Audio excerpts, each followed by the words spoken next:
Hola, ¿qué tal? Bienvenidos, buenos días, buenas tardes o buenas noches. Bienvenidos al canal Entrenando tu Voz. Aquí todo lo que tiene que ver con la voz justamente profesional. Tenemos a un experto. Ya además es invitado del canal porque tuvimos otra instancia. Si recorren parte de los videos del canal lo van a encontrar. Estoy con Daniel Ríos y más que hacerle toda una presentación voy a dejar el enlace a su página web. Y también voy a dejar por allí la descripción de, todo lo que él hace o ha hecho y también pueden compartir mucho más. Así que no nos vamos a detener tanto en tirarnos flores a ver qué hacemos y qué no hacemos. Vamos derecho a hablar de los temas que nos competen. Bienvenido. Nacho, qué gusto estar contigo, estar de nuevo en tu canal. Ya es la segunda vez que estoy. Vamos a ir al grano porque si hay algo que me gusta cuando veo un video es cuando la gente va al grano. Claro. Así que vamos a empezar a conversar y tratar de dar el mayor valor posible. Y ahora que de un tiempo a esta parte hay como un revival del podcast que parecía que había muerto y volvió a salir. Ahora hay una aplicación que se llama Clubhouse, que es todo a partir de la voz. Uno se mete en salas virtuales y empieza a compartir lo que piensa y el otro le contesta. El tema de la voz tiene especial importancia. Lo primero que se me ocurre decirte es, ok, me quiero sumar a la ola de los podcasts. ¿Por dónde empiezo? Mm. ¿Es prender el celular y darle o puedo ir despejando errores de antemano? En primer lugar, hay que entender una cosa. Más allá de saber la parte técnica, porque existen muchísimos tutoriales en internet donde te van a hablar sobre los lugares específicos donde hacer el podcast, dónde colgarlo, incluso si necesitas determinado tipo de micrófono o no, existen además herramientas para que lo hagas todo con el celular de una forma muy fácil y no tengas que invertir prácticamente en nada. Pero al margen de eso hay algo más importante y de esto también es como que te voy a pasar la pelota casi de forma inmediata. Lo más importante es saber comunicar, saber qué decir y cómo decirlo, porque uno pone a veces esto de cambia el orden y piensa en todo lo técnico, qué tengo que hacer y cuál es el micrófono, pero tengo que saber comunicar y tengo que saber qué quiero comunicar.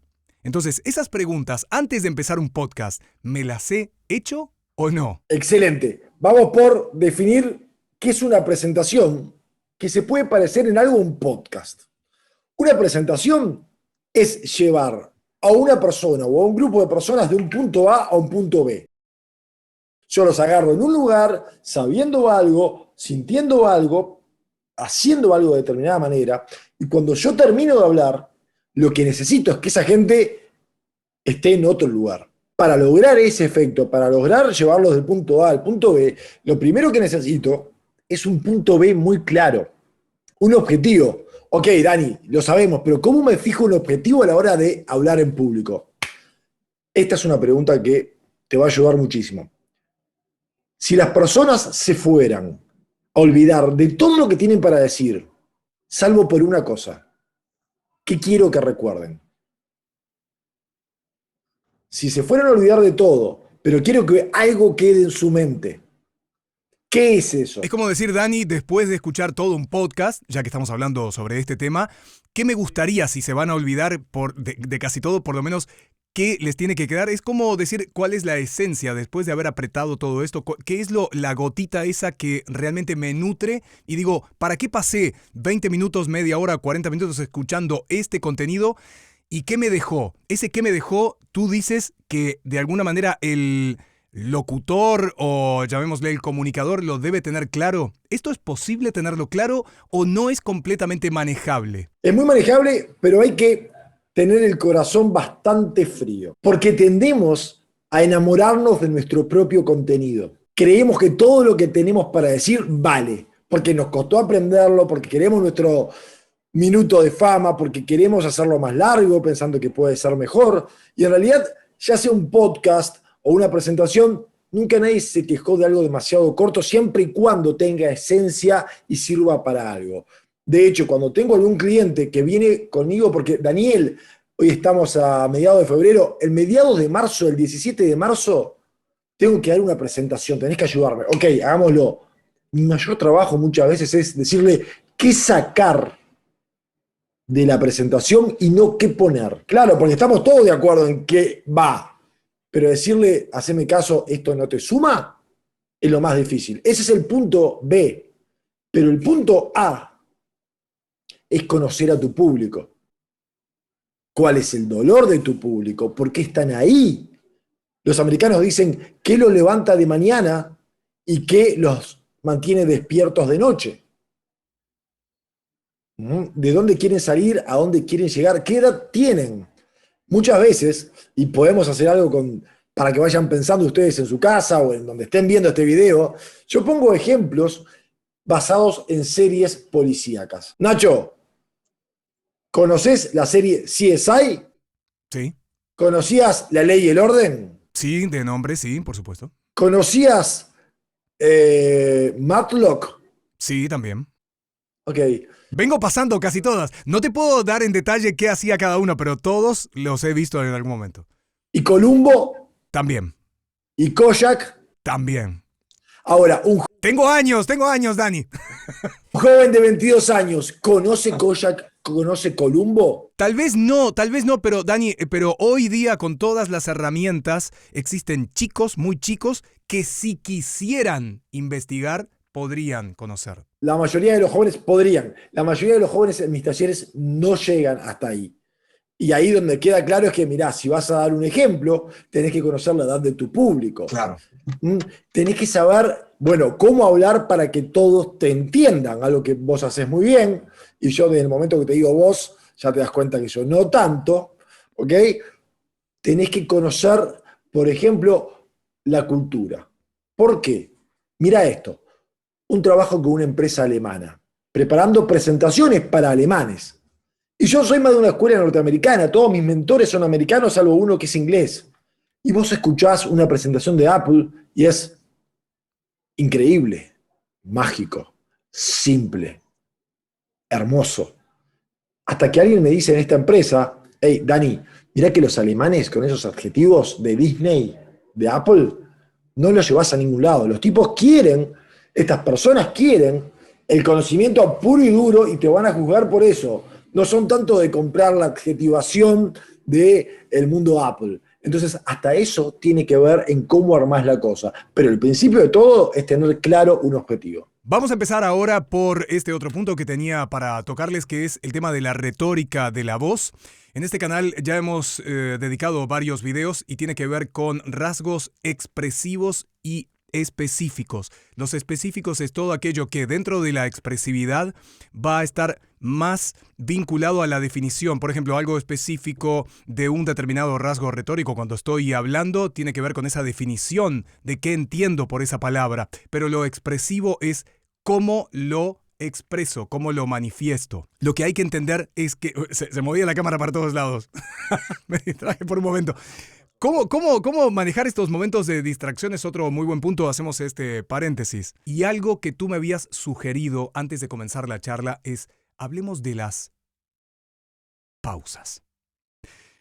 Por un momento, tal vez estabas pensando, no sabía qué decir. No, si uno tiene y completamente seguro hacia dónde va y qué es lo que está diciendo y haciendo, la pausa enriquece. De hecho, a nivel musical es uno de los elementos más importantes el manejar determinadas pausas que le dan riqueza a esa interpretación. Si tú te fijas en grandes obras, incluso de música clásica, es fundamental y no es tan importante que todo el tiempo esté sonando y sonando instrumentos sin parar. Así que esto mismo que acabo de hacer, por ejemplo, ahora, es muy bueno saber manejarlo frente a un público o incluso, como estábamos hablando al principio, en radio, en todo tipo de medios de comunicación e incluso con gente en vivo y en directo. No por el hecho de largar permanentemente como si fuera una metralleta de comunicación, bla, bla, bla, bla, bla, estarán más receptivos y activos. No necesariamente. Las pausas son uno de los elementos más subestimados de la comunicación. Y voy a darle un giro desde otro lado, que no es el sonido propiamente dicho. Las pausas tienen muchos beneficios. Número uno, son uno de los grandes remedios contra las muletillas. Confiar en el silencio. Claro. Número dos, te preparaste para hablar de algo en particular.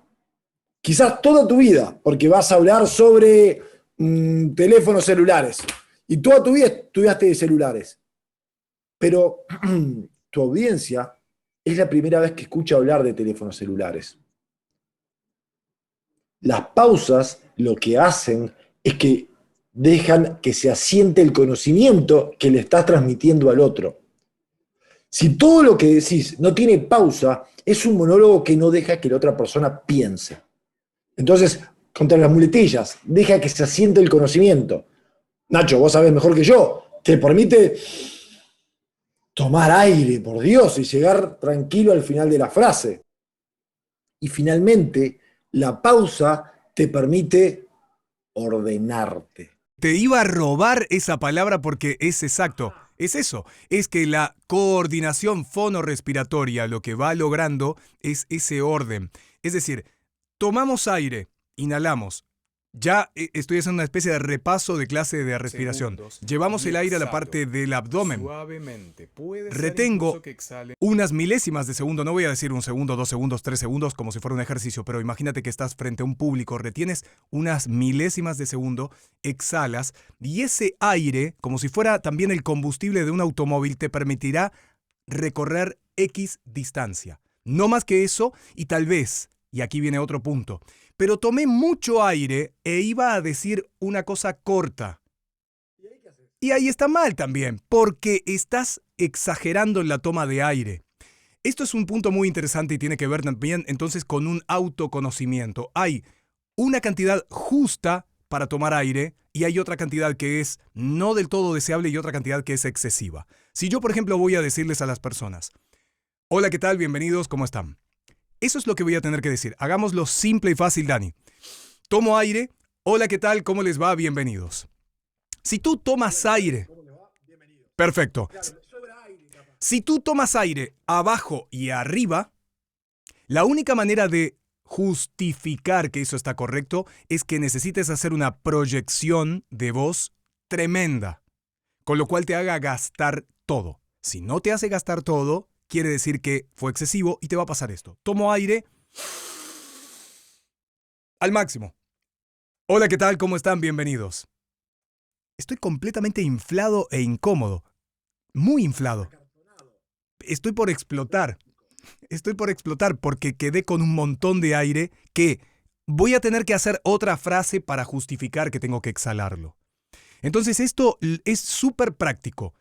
X cantidad de palabras, X cantidad de aire. Ese X es una fórmula que en realidad uno rellena dependiendo de su físico y dependiendo de la cantidad de palabras. Por eso no hay una fórmula específica para ponerle, tú, Dani, tienes tanto. No, tú a través de tu conocimiento y de la situación específica toma tanta cantidad de aire. Y hay un promedio normal para tomar aire. Es decir, las situaciones más exigentes... Tienes que tomar aire abajo y superior. Las situaciones no tan exigentes simplemente haces un batido suave del abdomen. Solamente del abdomen. Porque además las personas que te están mirando en tu public speaking van a notar que estás haciendo, si lo saben y si no lo saben, van a notar que estás haciendo esto. Imagínate que me pongo la mano aquí y hago... Es una cosa muy llamativa, muy aparatosa, que tú que estás muy en el tema de los movimientos, no suma. No solamente no suma, sino que resta. Ver una persona que está distrae. ¿Qué le pasa? ¿Por qué tanto batido? ¿Por qué tanto? Parece que va a ser un movimiento tipo pez. Va a salir fuera del agua. Entonces, la respiración es funcional, pero tiene que ser sutil.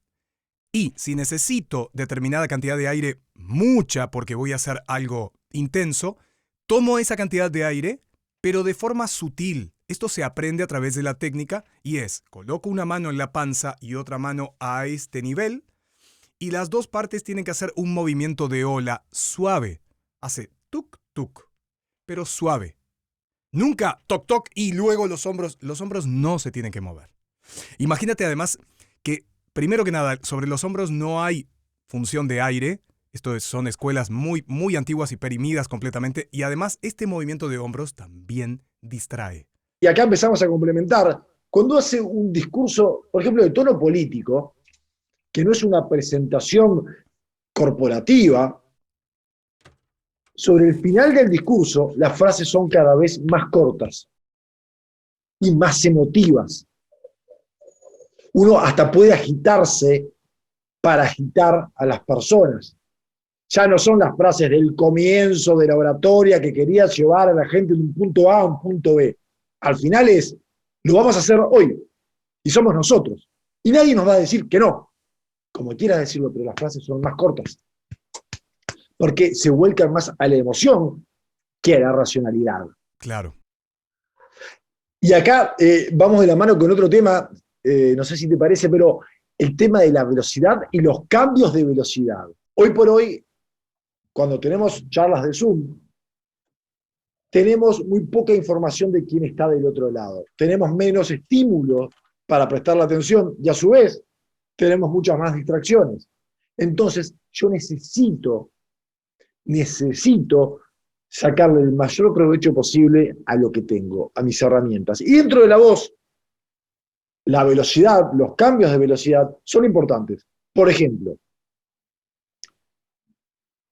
si no mejoramos, esta empresa se funde. Si no mejoramos, esta empresa se funde. El cambio de velocidad, de como venía hablando lento a rápido, tiene que haber abierto una ventanita ahí. También puedo decir, señores, si no mejoramos, esta empresa se funde. ¿A qué voy? Es que acá lo hice al revés. Empecé rápido y fui lento. Lo importante es que, ya sea que lo haga rápido lento o lento rápido, necesito tener esas variaciones para llamar la atención de la gente. Pero cuidado, si todo el tiempo trato de ser dinámico y todo el tiempo estoy haciendo esos jueguitos y esas variaciones, al final el dinamismo termina siendo la nueva definición de la monotonía. Todo lo que has dicho está correcto, por eso mismo, porque si tú solamente te fijas en la forma, es decir, que habría como un contenedor de esto, y ese contenedor puede ser la velocidad. Vamos a tomarlo como que es más un contenedor que un contenido. Pero lo que tiene que ser congruente es, ¿por qué cambié de velocidad? ¿Por qué en la parte de esta empresa se funde? O esta empresa se funde. Evidentemente, con las dos cosas estoy comunicando algo diferente. Y esa diferencia juega a favor o en contra de algo, o puede generar algo que yo quiera o que algo que no sé si lo va a poder generar. Pero en base a eso, no es meramente porque, a ver, pongámosle que lo estás pensando súper frío y no entendido en este sentido que lo estoy expresando ahora, que lo estás pensando solo en función de cambios. Cambios como, venía de determinada manera hablando, rápido, entonces tendré que hacer algo más lento. Perfecto, no está mal. Pero el punto es, esas partes que de ahora me tocarán hacerlas lentas, ¿se justifican realmente? Es ahí donde yo quería hacerlo lento, ¿por qué? No solamente porque venía rápido. Esto lleva a otro punto, o todo está realmente conectado.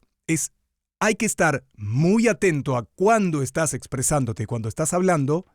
Esa congruencia tiene que ser fuerte, tiene que de alguna manera justificarse. Ahora, por ejemplo, que me empezó a hablar rápido. Pero, ¿realmente había un piso para hacer eso? ¿Estaba demandando la situación eso o simplemente me pareció que tenía que tirarme por una bajada como loco?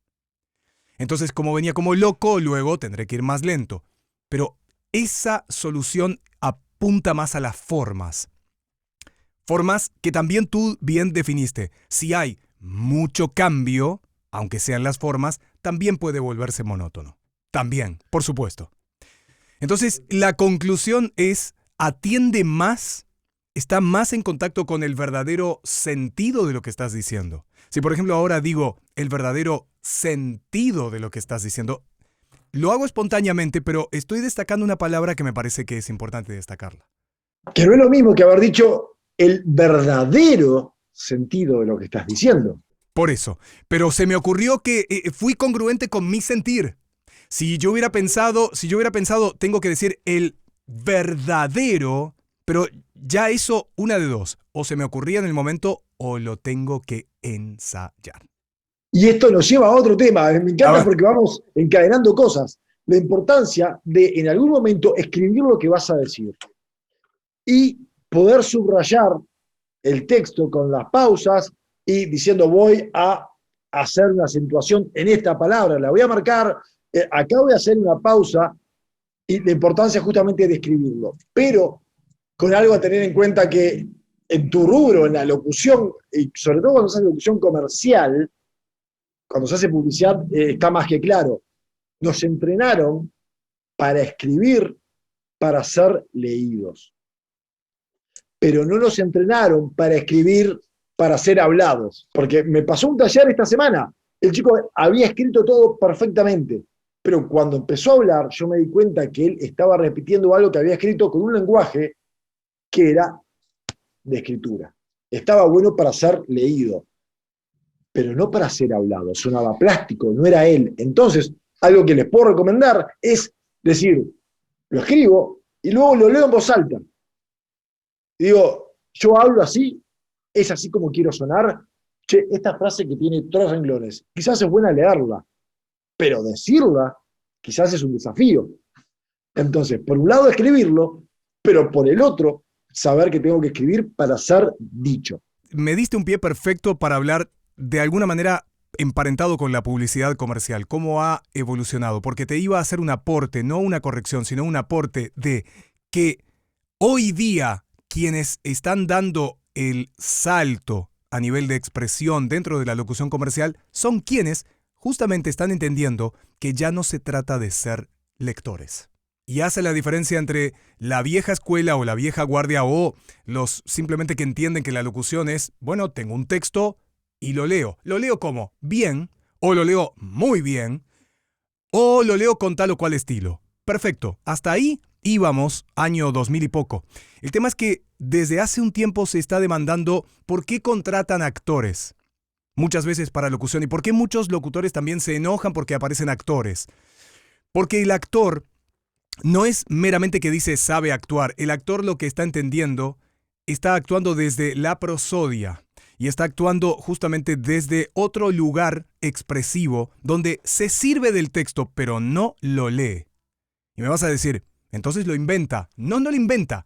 Solamente es un papel que está ahí, pero lo incorpora. Y aunque lo está leyendo, sabe cómo trascenderlo. Sabe aportarle mucho más. No está en el palabra a palabra, no está en el letra a letra. Esto parece sutil, pero hace una gran diferencia expresiva. Y cuando la persona lo recibe, lo escucha, aunque no entienda de estos temas, lo que puede percibir es, esto me suena coloquial, fluido y natural. Esto me suena acartonado, duro o leído.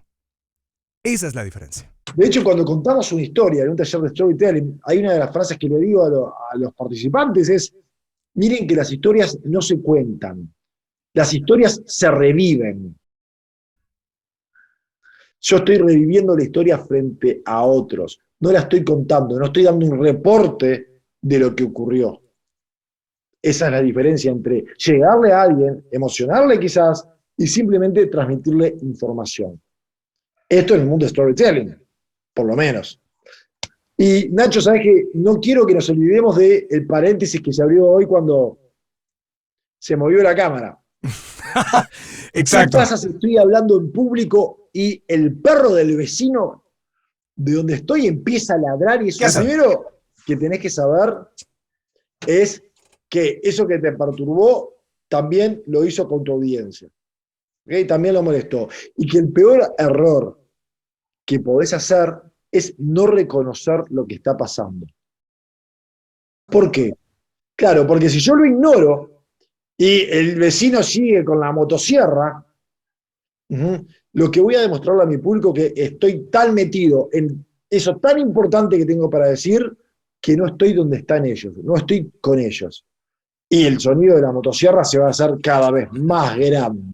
¿No podría haber una interpretación contraria que diga, pero si lo reconozco es una muestra de debilidad o de sacarlos del tema? No, te lo estoy preguntando como, no es mi opinión personal, te lo estoy preguntando como una contrapregunta o como un contraplanteo. Lo entiendo perfecto. Partamos de la base que acá, en esto, 2 más 2, a veces da 4 y a veces no están las reglas escritas. Claro. Desde mi perspectiva, desde mis estudios, lo mejor que puedes hacer es decir, bueno, seguiremos a pesar de que el hombre quiera deforestar la Amazonia, entonces lo que genero es empatía con el otro. Si el tipo, el que está hablando, Daniel, está sintiendo lo mismo que yo, y del momento en que lo hago obvio y explícito, genero más conexión con la gente que está conmigo. Porque hablamos de debilidad, que es un rasgo humano, pero también hablamos de empatía. Y recordemos esto, que también tiene que ver con lo que hablamos de los actores recién. La comunicación es enemiga de la perfección. La buena comunicación se emparenta mucho más con la conexión, con lo que se parece a mí, con el que siente igual que yo, con el político que habla diciendo algunas de las cosas que yo diría si estuviera ahí arriba. Entonces, la comunicación, por ejemplo, si estás mirando este video y querés hacer videos, si querés hablar en público, no esperes a ser perfecto o a sentirte perfecto para hacerlo. Algunas de las personas que vienen y me buscan, Daniel, tengo mucho miedo de hablar en público, lo que subyace es que no son perfectos, no se sienten perfectos. Y están esperando el momento o el día que va a llegar. En algo, en alguna parte del universo llegará ese día. Cuando llegue me avisa, ¿sí? Pero difícil para Sagitario, difícil que llegue ese día donde... ¿Por qué? Porque cuando... Está pasando una moto. Cuando llegue ese momento en el cual el día, lo tengo, le va a aparecer otra duda. Le va a aparecer otra duda y otra duda. ¿Sabes qué? El primer paso es el más importante. Yo te puedo dar todos los consejos, Nacho te puede dar todos los consejos, pero si un día no apretás REC, no tocas el botón rojo y empezás a darte dentro del micrófono, es como querer sacar abdominales marcados y no pisar un gimnasio nunca. Simplemente Claro. creer que porque leíste libros de fisicoculturismo se te van a marcar los abdominales. Yo te puedo dar las herramientas, ¿sí? Pero el paso ese es tuyo. Ahí no te salva nadie, sos vos y vos. Y si el primer video que haces, si tu primera alocución, cuando la mires dentro de 5 años, no te da vergüenza, es que esperaste demasiado. Tal vez nos dé mucha vergüenza o tal vez no existe la suerte de principiante en esto. Eso que muchas veces manifiestan que bueno, que alguien puede pegarle o alguien puede tener ese golpe de suerte, incluso recién empezando y tener un acierto, y luego tal vez más adelante sigue una serie de tropiezos, pero qué bien que empezó. Y miro este video, esta conferencia de Zoom, este podcast, soy inexperto, no soy profesional y sin embargo todo el mundo lo elogió y salió muy bien. ¿Es posible esto? ¿Me puedo descansar en eso? ¿Puedo buscar esa especie de golpe de suerte? Hay una frase de Winston Churchill que me encanta y es, me voy a trabajar, voy a preparar mi improvisación de mañana. Sí, son las mismas posibilidades quizás que yo tengo de mañana entrar al Santiago Bernabéu, jugar en el Real Madrid y que no se note que nunca en mi vida jugué al fútbol. Sí, puede pasar. La suerte, por definición, es escasa. Se puede dar, sí. Ahora bien, no quiero caer y no me gustaría que cualquier persona piense que esto es algo que algunos tienen y otros no. Si yo pudiera dejar un solo concepto, si pudieran olvidarse de todo lo demás, les diría que tanto a la hora de comunicar efectivamente como a la hora de ser, por ejemplo, un buen locutor, no hay pruebas científicas concluyentes que digan que hay un gen en nuestro patrimonio que nos hace locutores o nos hace comunicadores efectivos. No, todo el mundo aprendió. Solo que, por ejemplo, en el caso de las presentaciones efectivas o de la locución, hay dos tipos de personas. Uno, ¿querés ser locutor? Fuiste con el mejor. ¿Quién? Nacho. Ok, voy con Nacho y quiero aprender de Nacho. Y aprendí y sé exactamente cuándo comencé y cuándo terminé el curso. Genial. Lo mismo puede pasar con las presentaciones. Pero esa persona que en presentaciones, que se para y habla en público y no fue a ningún curso, esa persona también aprendió, solo que no se dio cuenta que estaba aprendiendo. ¿Cómo? Su padre vendía automóviles y lo escuchó hablar con clientes una y otra vez y lo escuchó convencer y saber cuándo callarse y saber cuándo avanzar. O iba a la iglesia, a la sinagoga y al templo y escuchó historias y supo cómo levantar las manos, pero no fue un curso, lo fue incorporando. O tenía un jefe que hablaba muy bien y fue tomando cosas de él y fue aprendiendo sin darse cuenta. Pero no hay nadie que haya nacido con ese aprendizaje incorporado. Sí que podés tener un medio ambiente que te lo fomente, ¿sí? Pero esto no es que alguna gente lo tiene y otra no. Como se dice, o nazco en cuna de oro, o nazco en un ambiente que me promueve esto, que me ayuda con esto, o nazco en un ambiente que no promueve nada de esto, o padres incomprensivos, etcétera, etcétera. Pero más allá de eso, hay gente que igual tiende a pensar que existe ese determinismo porque existe ese talento innato, que no voy a ponerme a discutirlo si existe o no. El tema es que apoyado en eso, se dará solo y prácticamente sin esfuerzo, solo, lo hace solo. No fue a ningún lado, no aprende de nadie. Eso es un punto que además me lleva a algo que es bastante complejo y profundo, que ¿es posible no aprender de nadie? Hay gente que se enoja incluso, por ejemplo, estamos compartiendo aquí conocimiento, ¿verdad? Lo estamos lanzando a la red, le estamos charlando y estamos tirando un montón de cosas. ¿Es posible que si no lo hiciéramos nosotros, no lo hace otro, no lo hace nadie? ¿De dónde aprendes? No es posible. Algunas personas tienden a pensar que yo o tú o el que sea tiene que guardarse ese conocimiento, que es solamente como si fueran escuelas de elegidos, transmisión, no sé, como si fuera de la Edad Media o de antes, donde solamente es para unos pocos elegidos y esto no hay que decirlo, esto no hay que compartirlo. Quiero resumirlo en pocas palabras. Todo lo que yo sé está en Google. Solo que yo me pasé años en esa parte de Google y vos te pasaste en otra parte de Google. Yo lo que voy a hacer es compartir algo de lo que a mí me llevó muchos años aprender, pero a la hora de compartir contenidos, que nadie se crea que tiene una gema preciosa, que solo se la va a dar al que le pague $5.000 y que nunca la va a poner allá adelante, menos en YouTube gratis. No, está todo en Google, señores. Está todo, y si no está en Google, está en Amazon, y si no estará en Doméstica, vaya uno a saber. Pero nadie tiene el Wi-Fi con el centro de datos del cielo y se baja la información. Esto rompe el mito de la persona, te decía, que está del otro lado puede pensar, no me animo porque no tengo ese centro de datos, no tengo esa supercomputadora mental, no puedo hacer una presentación en vivo, no puedo hacer radio, no puedo hacer televisión, no puedo hacer nada, porque estoy esperando a ese gran talento y a ese gran servidor mental para hacerlo. Sí, ahí vas a encontrarte, por ejemplo, en lenguaje corporal te vas a encontrar a mucha gente que va por ahí diciendo que soy detectores de mentiras humanos y que el cuerpo no miente y que yo, mentira. La gente que te dice eso te quiere vender un curso de detección de mentiras y no es tan así. No es, si se toca la nariz, te está mintiendo. No, no existe. Lo que te va a pasar es que primero, cuanto más te metas en algo, vas a reconocer a los impostores. Y después lo otro que sí es peligroso y es hasta serio es cuando yo comienzo a saber de un tema y leí 2 libros, tengo la impresión que sé un montón. Después de los primeros 2 o 3 libros. Cuando voy 15 libros y 10 cursos, me doy cuenta de que sé mucho menos de lo que yo pensaba que sabía. Y al final me voy quedando en, ok, sé que no sé nada. Lo importante en locución, en oratoria, es siempre lo mismo, el primer paso.